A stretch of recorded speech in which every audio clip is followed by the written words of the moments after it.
अस्सलाम वालेकुम। इस लेक्चर में हम एरिथ्रोपोइसिस को डिस्कस करेंगे। Erythropoiesis is the process of origin, development and maturation of erythrocyte. Erythrocyte जो कि जिनको रेड ब्लड सेल कहा जाता है, उसकी ओरिजिन, उसकी डेवलपमेंट और उसको फिर मैच्योर होने के जितना भी प्रोसेस है वो सारे का सारा एरिथ्रोपोइसिस में आ जाता है। हीमोपोइसिस या हीमेटोपोइसिस, ये जो जितने भी ब्लड के सेल्स हैं जैसे वाइट ब्लड सेल, उनकी टाइप्स हो गई, इसके अलावा प्लेटलेट्स हो गए, आरबीसीज हो गए, उन सब की जो ओरिजिन, डेवलपमेंट और जो मैचुरेशन के जितने भी स्टेजेस हैं वो सारे उनको कलेक्टिवली हीमोपोइसिस या हीमेटोपोइसिस कहा जाता है। Erythropoiesis, site of erythropoiesis, erythropoiesis जहाँ होती है उसको कहते हैं साइट ऑफ एरिथ्रोपोइसिस, जैसे कि liver, bone marrow, spleen. Foetal life, foetal life के अंदर ये 3 स्टेजेस हैं, उसमें मेसोब्लास्टिक स्टेज है, हिपैटिक स्टेज है, माइलॉइड स्टेज है। इन तीनों स्टेजेस के अंदर एरिथ्रोपोइसिस होती है, रेड ब्लड सेल की ओरिजिन, डेवलपमेंट और मैचुरेशन होती है। Mesoblastic stage, during the first 2 months of intrauterine life, the RBCs are produced from mesenchyme of yolk sac। First 2 month जो होते हैं उसके अंदर जो रेड ब्लड सेल की प्रोडक्शन होती है वो mesenchyme of yolk sac उसके अंदर होती है। Hepatic stage, from 3rd month of intrauterine life, liver is the main organ that produces red blood cells, spleen and lymphoid organs are also involved in the erythropoiesis। 3rd month जो है उसके अंदर intrauterine life जो baby foetus होता है उसके liver के अंदर इसकी रेड ब्लड सेल की प्रोडक्शन होती है मेन। इसके अलावा कुछ स्प्लीन और लिम्फाइड ऑर्गन्स जो है उनके अंदर भी होती है। नंबर 3 पे myeloid stage, during the last 3 months of intrauterine life, the RBCs are produced from red bone marrow and liver। अब ये जो लास्ट 3 मंथ होते हैं इंट्रायूट्राइन लाइफ के, उसके अंदर जो रेड बोन मैरो है और लीवर है उसके अंदर प्रोडक्शन होती है।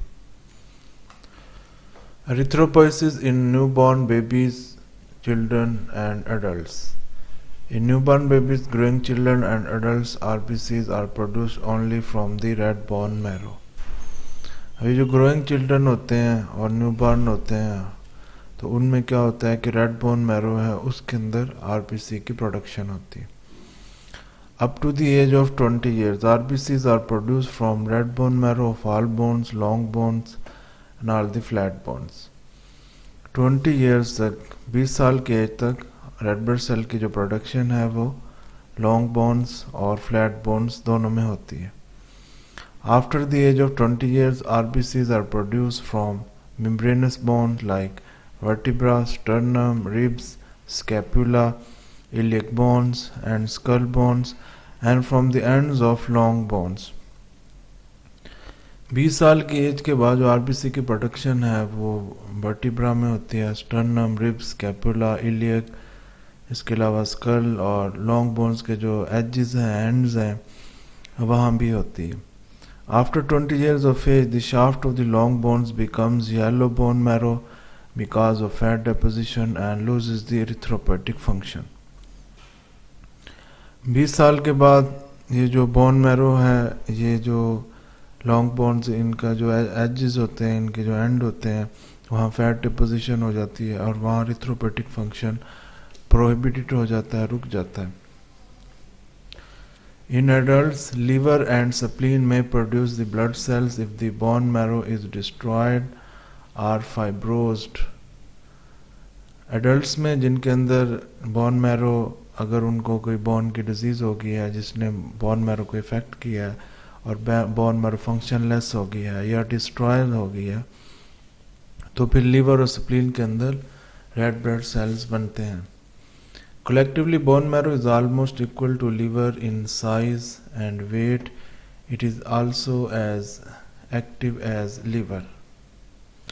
ये बोन मैरो अगर ये कलेक्टिवली जितना भी बॉडी के अंदर बोन मैरो है, जैसे लॉन्ग बोन के अंदर है या फ्लैट बोन के अंदर है, तो वो कलेक्टिवली उसका जो साइज़ और वेट तकरीबन लीवर जितना ही होता है, और लीवर जैसे एक्टिव होता है उसी तरह बोन मैरो भी एक्टिव होते हैं। तो bone marrow is the site of production of all blood cells. Comparatively 75% of the bone marrow is involved in the production of leukocytes and only 25% is involved in the production of erythrocytes. Bone marrow ये blood के जितने भी sales हैं bone marrow के अंदर बनते हैं। अब ये इसमें जो 75% है वो ल्यूकोसाइट इसमें बनते हैं और 25% जो प्रोडक्शन है वो एरिथ्रोसाइट की होती है। But still the leukocytes are less in number than the erythrocyte, the ratio being 1:500. This is mainly because of the lifespan of these cells. Lifespan of erythrocyte is 120 days, whereas the lifespan of leukocyte is very short, ranging from 1 to 10 days. So the leukocyte needs larger production than erythrocyte to maintain the required number. अब ये bone marrow उसके अंदर 75% leucocyte की formation हो रही है और 25% जो एरिथ्रोसाइट की फॉर्मेशन हो रही है, लेकिन फिर भी सर्कुलेशन के अंदर जो एरिथ्रोसाइट है उनकी क्वांटिटी ज़्यादा होती है, वो तकरीबन 1:500 के इक्वल होती है। उसकी ये रीज़न है कि एरिथ्रोसाइट है उनका 120 डेज लाइफ स्पैन होता है, जबकि ल्यूकोसाइट का लाइफ स्पैन कम होता है और इस वजह से एरिथ्रोसाइट की क्वांटिटी ज़्यादा होती है। Process of erythropoiesis. Stem cell. Stem cells are the primarily cell capable of self-renewal and differentiating into specialized cell. ये स्टेम सेल ये प्राइमरी सेल है जहाँ से जितने भी सेल्स हैं उनकी फॉर्मेशन होती है। अब ये दोबारा रीन्यू भी हो जाता है और फिर आगे डिफ्रेंशिएट हो जाती है स्पेशलाइज सेल में मैचुरेशन स्टेजेस से गुजरने के बाद, जिसमें eosinophil, basophil, lymphocyte, platelets, RBCs उसके अंदर शामिल हैं। Hemopoietic stem cells are the primitive cells in the bone marrow which give rise to the blood cells. अब hemopoietic जो stem cells होता है वो primitive cells है bone marrow के अंदर, जो जिससे जितने भी blood cells हैं वो बनते हैं। Hemopoietic stem cells in the bone marrow are called uncommitted pluripotent hemopoietic stem cells. अब hemopoietic stem cells को uncommitted pluripotent hemopoietic stem cell भी कहा जाता है। ये नहीं पता होता कि ये stem cell से आगे कौन से सेल बनने हैं, उससे लिम्फोसाइट बनने हैं, उससे आगे जाके आरबीसीज बन रहे हैं, प्लेटलेट्स बनने हैं, तो ये नहीं पता होता। ये फिर आगे जो फर्दर स्टेजेस हैं वहाँ से जब ये गुजरते हैं तो तब पता चलता है इसमें।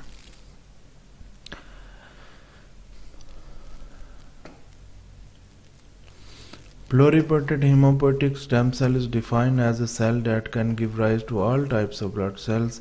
In early stages, the PHSC are not designed to form a particular type of blood cells, and it is also not possible to determine the blood cell to be developed from these cells.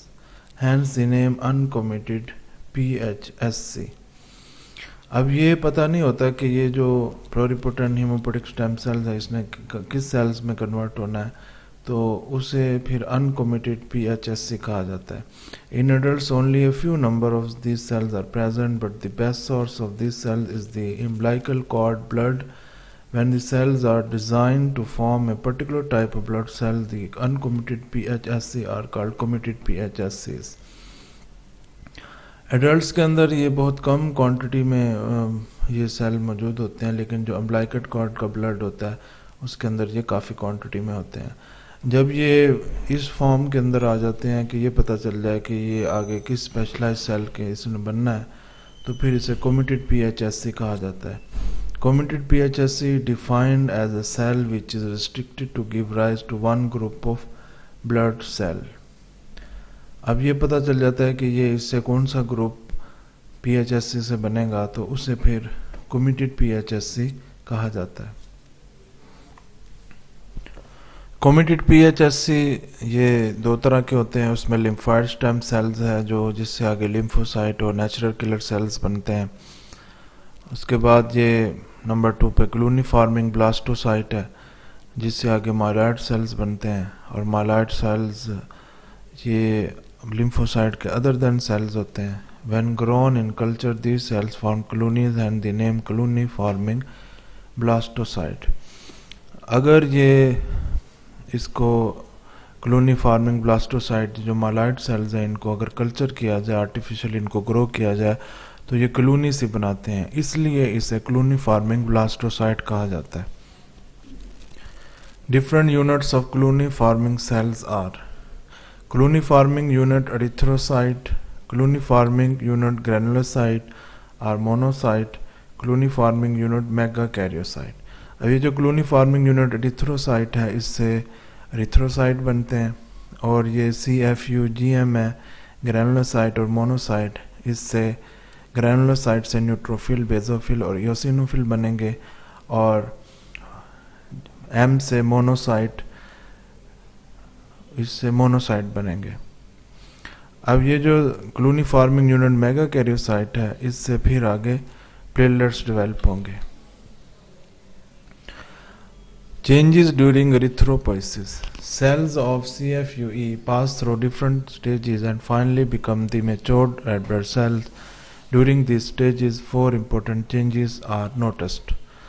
अब जो erythropoiesis होती है, तो इसके अंदर cell के अंदर different changes इसके अंदर होते हैं. उसके अंदर सेल का जो साइज़ है नंबर 1 पे, वो कम हो जाता है, 25 से वो 72 माइक्रो हो जाता है. मैच्योर रेड ब्लड सेल का जो डायमीटर है वो तकरीबन 7.2 माइक्रो होता है. न्यूक्लियोलाई और न्यूक्लियस ये डिसअपेयर हो जाते हैं, हीमोग्लोबिन ये अपेयर हो जाती है, और इसके अलावा जो स्टेनिंग प्रॉपर्टीज है साइटोप्लाज्म की, वो भी चेंज हो जाती हैं. सबसे जो पहले सेल होता है वो प्लोरीपोटेंट हीमोपोएटिक स्टेम सेल बनता है. उससे आगे 2 सेल बनते हैं, उनमें एक लिम्फॉइड स्टेम सेल है और दूसरा क्लोनी फॉर्मिंग ब्लास्टोसाइट है.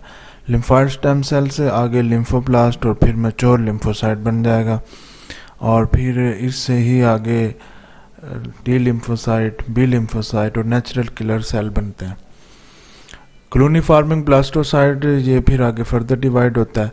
उसके अंदर ये CFUE Clooney forming unit erythrocyte, इससे आगे प्रो एरिथ्रोसाइट बनेगा. उसके बाद अर्ली नर्मोब्लास्ट, फिर इंटरमीडिएट नर्मोब्लास्ट, फिर लेट नर्मोब्लास्ट बन जाएगा, और फिर उसके बाद रेटिकुलोसाइट और फिर एरिथ्रोसाइट. अब ये जो CFUE है, इसके अंदर आपको ये न्यूक्लियस इसका बड़ा नज़र आ रहा है, साइटोप्लाज्म रेशियो कम है इसके अंदर, और ये न्यूक्लियस के अंदर आपको न्यूक्लियोलाई नज़र आ रहे हैं. अब यहाँ न्यूक्लियस का साइज़ कम हो गया है, न्यूक्लियोलाई भी नज़र आ रहे हैं, और साइटोप्लाज्म का साइज़ कुछ बड़ा हो गया. यहाँ न्यूक्लियस और कम हो गया, साइटोप्लाज्म का लेवल ज़्यादा हो गया है, और इसके अंदर आपको न्यूक्लियस का साइज़ कम नज़र आ रहा है. उसके बाद इंटरमीडिएट नर्मोब्लास्ट है, इसके अंदर हीमोग्लोबिन अपेयर हो गया है, ये रेड सा थोड़ा नज़र आ रहा है, और इसके अंदर न्यूक्लियस का साइज़ भी कम हो गया है. लेट नर्मोब्लास्ट, इसके अंदर न्यूक्लियस तकरीबन डिसअपेयर हो गया है, और ये हीमोग्लोबिन इसके अंदर अपेयर हो गई है और ज़्यादा. अब ये रेटिकुलोसाइट है, इसके अंदर जो इसके ऑर्गेनल्स हैं, इसके रेमनेंट्स होते हैं, डॉट डॉट से नज़र आते हैं अगर इसे सुप्रावेटल स्टेन के ज़रिए देखा जाए. अब इसके अंदर मैच्योर जो एरिथ्रोसाइट है, इसके अंदर न्यूक्लियस नहीं है, और HB जो हीमोग्लोबिन है वो बहुत ज़्यादा है. क्लोनी फॉर्मिंग ब्लास्टोसाइट से CFUM बनता है, उससे फिर आगे मेगाकैरियोसाइट बनता है, और मेगाकैरियोसाइट से इसकी जो मेम्ब्रेन है ये इन्वेजिनेट करती है, और वहाँ से प्लेटलेट्स ये बन के निकलते हैं. ये प्लेटलेट्स मैच्योर फॉर्म में इस तरह के होते हैं. क्लोनी फॉर्मिंग ब्लास्टोसाइट से CFU-GM बनता है, CFU-GM से माइलोब्लास्ट और मोनोब्लास्ट बनते हैं, मोनोब्लास्ट से प्री मोनोसाइट बनता है, और फिर इससे मैच्योर मोनोसाइट बन जाता है. माइलोब्लास्ट से आगे प्री माइलोसाइट बनता है, प्री माइलोसाइट से फिर आगे ये 3 तरह के सेल्स बनते हैं. उसमें न्यूट्रोफिल माइलोसाइट, न्यूट्रोफिल मेटामाइलोसाइट और मैच्योर न्यूट्रोफिल शामिल है. इयोसिनोफिल माइलोसाइट, इयोसिनोफिल मेटामाइलोसाइट और फिर इयोसिनोफिल मैच्योर इसमें शामिल है. बेसोफिल माइलोसाइट, बेसोफिल मेटामाइलोसाइट और फिर मैच्योर बेसोफिल इसमें शामिल है। स्टेजेस ऑफ एरिथ्रोपोइसिस हम प्रीवियस स्लाइड के अंदर ऑलरेडी इन सबको डिस्कस कर चुके हैं।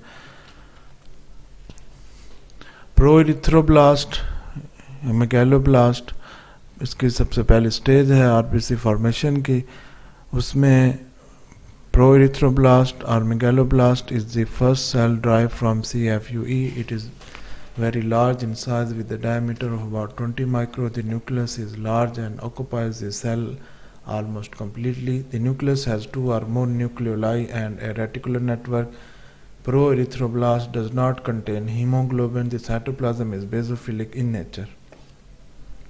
अब ये जो प्रोएरिथ्रोब्लास्ट होता है ये CFUE से बनता है और इसका जो डायमीटर होता है वो तकरीबन 20 माइक्रो होता है। इसका न्यूक्लियस लार्ज होता है जिसने तकरीबन सारा सेल जो है उसको ऑक्यूपाई किया होता है। इसके अंदर साइटोप्लाज्म रेशियो कम होती है, न्यूक्लियस रेशियो ज़्यादा होती है और फिर न्यूक्लियस के अंदर 2 या इससे ज़्यादा न्यूक्लियोलाई भी होते हैं और रेटिकुलर नेटवर्क भी इसके अंदर होता है। हीमोग्लोबिन इसके अंदर नहीं होती और इसका जो साइटोप्लाज्म होता है वो बेसोफिलिक नेचर का होता है। Proerythroblast multiplies several times and finally forms a cell of next stage called early normoblast. Synthesis of hemoglobin starts in this stage. However, appearance of hemoglobin occurs only in intermediate normoblast. Proerythroblast ये फिर इसकी multiplication होती है और ये फिर next stage early नर्मोब्लास्ट में inter हो जाता है। अब जो है इसके अंदर हीमोग्लोबिन की सिंथेसिस शुरू हो जाएगी, लेकिन जो इसकी अपीयरेंस है वो अभी नहीं होगी इसमें। Number 2, early normoblast. The early normoblast is little smaller than proerythroblast with a diameter of about 15 micro. In the nucleus, the nucleoli disappear. Condensation of chromatin network occurs. The condensed network becomes dense. The cytoplasm is basophilic in nature, so the cell is also called basophilic erythroblast. The cell develops into next stage called intermediate normoblast. Early normoblast इसके अंदर प्रोएरिथ्रोब्लास्ट cell ये इससे इसका diameter कम होता है, ये तकरीबन 15 micro होता है और इसमें जो न्यूक्लियोलाई होते हैं वो फिर डिसअपेयर हो जाते हैं। कंडेंसेशन जो क्रोमेटिन नेटवर्क की वो हो जाती है और ये जो कंडेंसेशन होती है ये ज़रा डेंस होती है। साइटोप्लाज्म बेसोफिलिक नेचर का इसमें होता है, इसलिए इसे बेसोफिलिक एरिथ्रोब्लास्ट भी कहा जाता है। इसके बाद ये फिर इंटरमीडिएट नर्मोब्लास्ट के अंदर नंबर 3 पे इंटरमीडिएट नर्मोब्लास्ट है। इसके अंदर सेल का साइज़ मज़ीद स्मॉल हो जाता है। अर्ली नर्मोब्लास्ट का उस स्टेज के अंदर सेल का साइज़ ज़्यादा है और इस स्टेज के अंदर सेल का साइज़ कम हो जाएगा और ये 10 to 12 माइक्रो हो जाएगा। इसके अंदर न्यूक्लियस होगा और क्रोमेटिन नेटवर्क उसकी कंडेंसेशन हो जाएगी। क्रोमेटिन नेटवर्क की कंडेंसेशन हो जाएगी जिसमें क्रोमेटिन नेटवर्क मज़ीद स्मॉल हो जाएगा। हीमोग्लोबिन इस स्टेज के अंदर अपेयर हो जाएगी और साइटोप्लाज्म ये ऑलरेडी जो बेसोफिलिक का है वो बेसोफिलिक का ही होगा। अब ये इसके अंदर जो हीमोग्लोबिन अपेयर होगी उसकी वजह से ये एसिडिक और बेसिक स्टेन्स दोनों ये इसके हो सकती हैं। अब एसिडिक और बेसिक स्टेन्स या डाई लेने की वजह से इसे पॉलीक्रोमैटिक एरिथ्रोब्लास्ट भी कहा जाता है या पॉलीक्रोमोफिलिक भी कहा जाता है। उसके बाद ये नेक्स्ट स्टेज में इंटर हो जाता है, उसे कहते हैं लेट नर्मोब्लास्ट। लेट नर्मोब्लास्ट में इसका साइज़ मज़ीद डिक्रीज़ हो जाएगा, वो तकरीबन 8 to 10 माइक्रो हो जाएगा। न्यूक्लियस इसके अंदर स्मॉल हो जाएगा और क्रोमेटिन की मज़ीद कंडेंसेशन हो जाएगी और ये तकरीबन एक इंक स्पॉट न्यूक्लियस जितना हो जाएगा।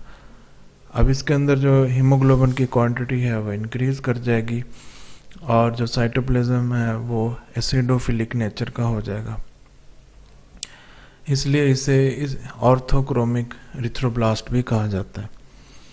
In the final stage of late normoblast, just before it passes to the next stage, the nucleus disintegrates and disappears. The process by which nucleus disappear is called pycnosis. अब ये जो final stage है इसके अंदर क्या होगा कि nucleus disappear हो जाएगा और इस प्रोसेस को पिक्नोसिस कहते हैं। अब ये जो स्टेज है ये फिर नेक्स्ट स्टेज में दाखिल हो जाएगी और उसे कहते हैं reticulocyte.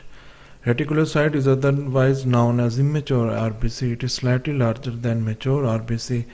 The cytoplasm contains the reticular network or reticulum, which is formed by remnants of disintegrated organelles. Due to the reticular network, the cell is called reticulocyte. Reticulocyte ये एक इमेच्योर रेड ब्लड सेल भी कहा जाते हैं और इसका size red blood cell से slightly सा ज़्यादा होता है. अब इसके अंदर जो साइटोप्लाज्म होगा उसके अंदर रेटिकुलर नेटवर्क होगा और उसके अंदर जो ऑर्गेनेल्स हैं उसके रेमनेंट्स होंगे, उनके पार्ट्स इसके अंदर होंगे और रेटिकुलर नेटवर्क की वजह से इसे रेटिकुलोसाइट कहा जाता है. The reticulum of reticulocyte stains with supravital stain. अब ये जो इसके अंदर रेटिकुलर नेटवर्क है, रेटिकुलम है इसके अंदर, तो सुप्रावाइटल स्टेन इसके अंदर की जाती है जिससे हमें ये माइक्रोस्कोप के अंदर स्लाइड में विजिबल हो जाते हैं रेटिकुलोसाइट और हम इनको रिकॉग्नाइज कर सकते हैं. In newborn babies the reticulocyte count is 2% to 6% of RBCs. अब जो न्यूबॉर्न होते हैं उनके अंदर तकरीबन ये 2 to 6% रेटिकुलोसाइट होते हैं. उनके अंदर रेड ब्लड सेल की प्रोडक्शन ज़्यादा हो रही होती है, इस वजह से उनकी क्वांटिटी ज़्यादा होती है. The number of reticulocyte decreases during the first week after birth. Later the reticulocyte counts remains constant at or below 1% of RBC. The number increases whenever production and release of RBCs increases. अब reticular site ये 1 week के बाद ये कम होना शुरू हो जाता है और फिर उसके बाद तकरीबन ये कांस्टेंट हो जाता है. ये तकरीबन 1% के राउंड अबाउट होगा या इससे कम इसकी क्वांटिटी होगी. Reticulocyte is basophilic due to the presence of remnants of disintegrated Golgi apparatus, mitochondria and other organelles of cytoplasm. During this stage, the cell enters the blood capillaries through capillary membrane from site of production by diapedesis. Reticulocyte ये basophilic nature का ये हो जाता है क्योंकि इसके अंदर Golgi apparatus, mitochondria और अदर ऑर्गेनेल्स जो साइटोप्लाज्म के अंदर होते हैं उनके रेमनेंट्स होते हैं. अब इस स्टेज के बाद ये फिर जो कैपिलरीज होती हैं उनके ज़रिए सर्कुलेशन के अंदर डायपेडिसिस मूवमेंट के ज़रिए ये चला जाता है. डायपेडिसिस ये कहते हैं कि ये स्क्वीज़ होके कैपिलरी से पास हो जाता है. नंबर 6 में mature erythrocyte. Reticular network disappears and the cell becomes immature RBC and attains the biconcave shape.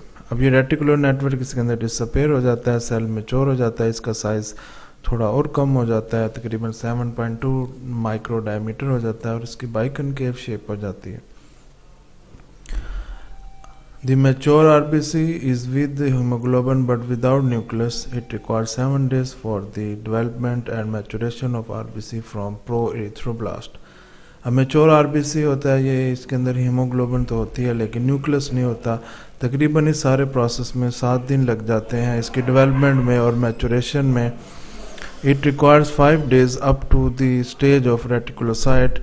Reticulocyte takes 2 more days to become the mature RBC. अभी जितना ये प्रोसेस होता है वो तकरीबन रेटिकुलोसाइट बनने तक ये तकरीबन 5 days इसमें लगते हैं और फिर उसके बाद 2 दिन और इसमें आरबीसी को मैच्योर होने में रेटिकुलोसाइट स्टेज से आगे लग जाते हैं.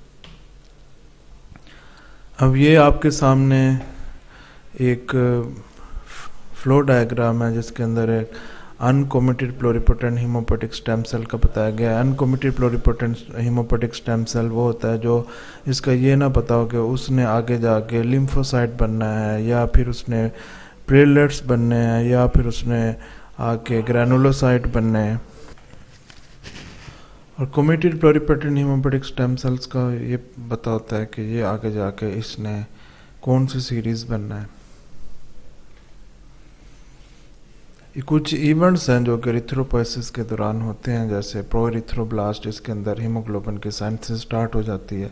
अर्ली नर्मोब्लास्ट में न्यूक्लियोलाइड डिसअपेयर हो जाते हैं. इंटरमीडिएट नर्मोब्लास्ट के अंदर हीमोग्लोबिन अपेयर हो जाती है. लेट नर्मोब्लास्ट में न्यूक्लियस डिसअपेयर हो जाता है. इसी तरह रेटिकुलोसाइट में रेटिकुलम की फॉर्मेशन हो जाती है और ये फिर आगे कैपिलरी से पास होकर सर्कुलेशन में आ जाता है. मैच्योर आरबीसी रेटिकुलम डिसअपेयर इसमें होगा और फिर ये बाई कनकेव शेप इसकी हो जाएगी। कुछ फैक्टर्स हैं जो कि एरिथ्रोपोइसिस के लिए नेसेसरी हैं, उसमें जनरल फैक्टर्स के अंदर erythropoietin, thyroxine, haemopoietic growth factors, vitamins इसके अंदर शामिल है।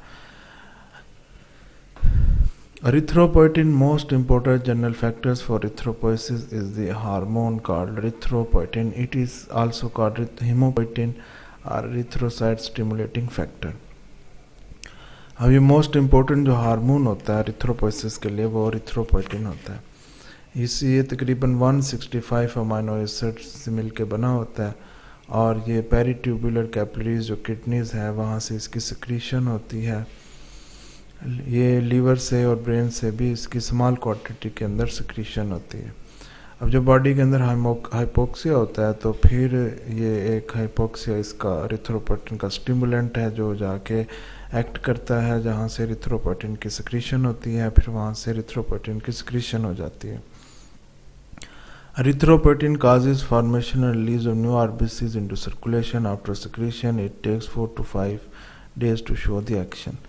अब ये RBCs जो है उसकी फॉर्मेशन हो जाती है और तकरीबन 4 to 5 में इसका एक्शन नज़र आता है कि अब नए RBCs बन रहे हैं। Erythropoietin promotes the following processes: production of pro-erythroblast from CFUE of the bone marrow. Pro-erythroblast उसकी प्रोडक्शन कराता है। इसके अलावा development of pro-erythroblast into mature RBCs through the several stages, जितने भी इसके स्टेजेस है वहाँ से गुजार के इसको मैच्योर आरबीसी भी बनाता है, उसमें एरिथ्रोपोइटिन का भी रोल होता है। Release of mature erythrocyte into blood, even some reticulocyte, immature erythrocyte are released along with mature RBCs. Blood level of erythropoietin increases in anemia. अब ये जो मैच्योर एरिथ्रोसाइट होता है तो उसमें ये एरिथ्रोपोइटिन उसको रिलीज़ करवा के सर्कुलेशन में लेके आता है, उसके साथ कुछ इमेच्योर एरिथ्रोसाइट जैसे कि रेटिकुलोसाइट है वो भी शामिल हो जाते हैं। और ये जो ब्लड लेवल होता है एरिथ्रोपोइटिन का, ये एनीमिया जब होता है तो उस वक्त ये इंक्रीज़ हो जाता है बॉडी के अंदर, ब्लड के अंदर। जनरल फैक्टर्स जो एक एरिथ्रोपोइसिस के लिए ज़रूरी है उसमें थायरॉक्सिन भी शामिल है। Being a general metabolic hormone, thyroxine accelerates the process of erythropoiesis at many levels, so hyperthyroidism and polycythemia are common. अब ये मेटाबॉलिक एक हार्मोन है जो कि एक्सेलरेट कर देता है एरिथ्रोपोइटिक प्रोसेस को। Haemopoietic growth factors, haemopoietic growth factors में इंटरल्यूकन शामिल हैं, उसमें स्टेम सेल फैक्टर्स शामिल हैं। अब ये जो फैक्टर्स हैं ये प्रोलिफ्रेशन कराते हैं PHSC की, उनकी फॉर्मेशन कराते हैं और उनको आगे फर्दर स्टेजेस में कन्वर्ट कराते हैं। उसमें इंटरल्यूकन है, interleukin 3, interleukin 6, interleukin 11। Interleukin 3 T cell से सिक्रीट होता है, इंटरल्यूकन 6 भी टी सेल और एंडोथेलियल और मैक्रोफेजेस से इसकी सिक्रीशन होती है, और ऑस्टियोब्लास्ट से इंटरल्यूकन 11 की सिक्रीशन होती है। वाइटमिन्स भी जनरल फैक्टर में आता है, वाइटमिन्स भी नेसेसरी है एरिथ्रोपोइसिस के लिए। वाइटमिन बी की अगर डिफिशिएंसी होगी तो उससे एनीमिया होगा, उससे प्लेग्रा होगा, इसमें स्किन लियन हो जाता है, diarrhoea, weakness, nervousness and dementia इसके अंदर हो जाता है। विटामिन सी इसके अगर डिफिशिएंसी होगी तो उससे भी एनीमिया होगा, ब्लड के जो प्रोडक्शन है सेल्स की वो कम हो जाएगी, इससे स्कर्वी हो जाता है। एंशियन डिजीज़ है जिसमें जो कोलेजन सिंथेसिस है, वो जो स्किन के ऊपर कोलेजन होता है उसकी सिंथेसिस इम्पेयर हो जाती है, प्रॉपर सिंथेसिस नहीं होती जिसकी वजह से रफ स्किन हो जाती है। ब्लीडिंग गम, ये माउथ से जो है ब्लीडिंग शुरू हो जाती है।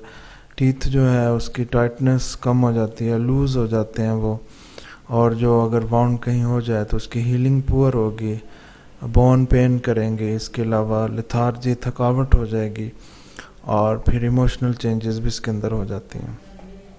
विटामिन डी इसकी डिफिशिएंसी से एनीमिया हो जाता है, और रिकेट्स भी एक बोन की डिजीज़ है वो हो जाती है।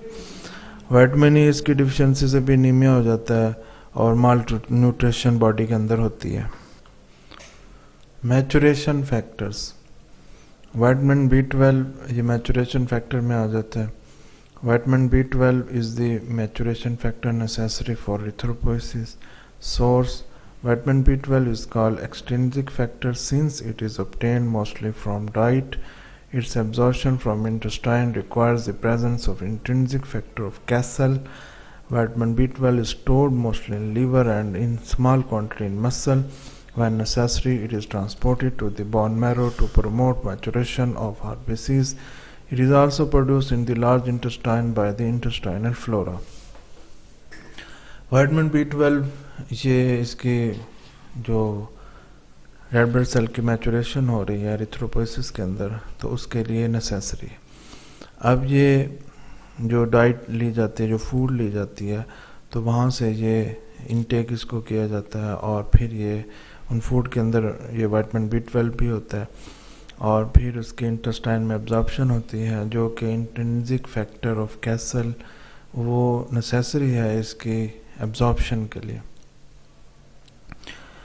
लीवर के अंदर भी स्टोर होता है और कुछ क्वांटिटी इसकी मसल के अंदर भी स्टोर होती है। अब ये विटामिन B12 ये प्रमोट करेगा आरबीसीज की मैचुरेशन को, और जो इंटेस्टाइनल फ्लोरा होता है, जो बैक्टीरिया इंटेस्टाइन में होते हैं, वो भी इसको विटामिन B12 को प्रोड्यूस कराते हैं। Action: vitamin B12 is essential for synthesis of DNA in RBCs. Its deficiency leads to failure in maturation of the cell and reduction in the cell division. Also, the cells are larger with fragile and weak cell membrane, resulting in macrocytic anemia. Deficiency of vitamin B12 causes pernicious anemia, so vitamin B12 is called anti-pernicious factor.